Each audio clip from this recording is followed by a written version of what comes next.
أعوذ بالله من الشيطان الرجيم بسم الله الرحمن الرحيم الحق من ربك فلا تكن من الممترين یہ تمہارے رب کی طرف سے حق ہے پس شک کرنے والوں میں سے نہ ہو جانا فمن حاجك فيه من بعد ما جاءك من العلم فقل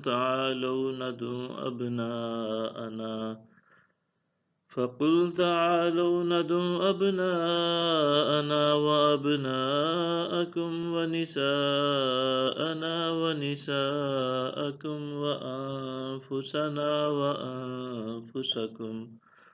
ثم نبتهل فنجعل لعنة الله على الكاذبين پس آپ کے پاس علم آ جانے کے بعد جو شخص عیسیٰ کے معاملے میں آپ سے جھگڑا کرے تو آپ فرما دیں کہ آ جاؤ ہم اپنے بیٹوں کو اور تمہارے بیٹوں کو اور اپنی عورتوں کو اور تمہاری عورتوں کو اور اپنے آپ کو اور تمہیں بھی بلا لیتے ہیں پھر ہم مباہلہ کرتے ہیں اور جھوٹوں پر اللہ کی لعنت بھیجتے ہیں ان هذا لهو القصص الحق وما من الہ الا اللہ وَإِنَّ اللَّهَ لَهُوَ الْعَزِيزُ الْحَكِيمُ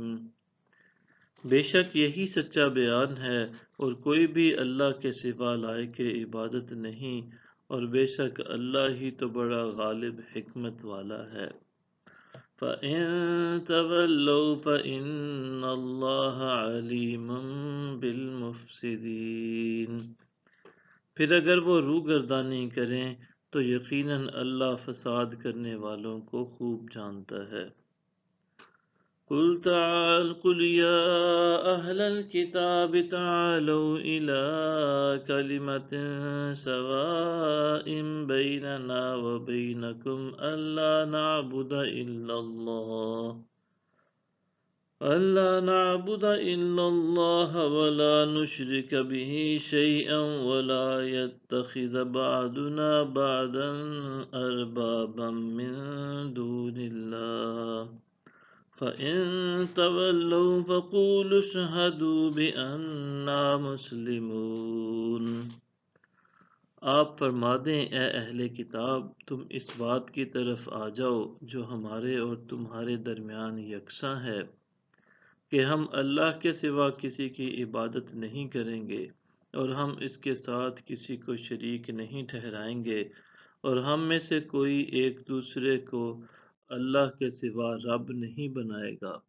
پھر اگر وہ روگردانی کریں تو کہہ دو کہ گواہ ہو جاؤ ہم تو اللہ کے تابع فرمان ہیں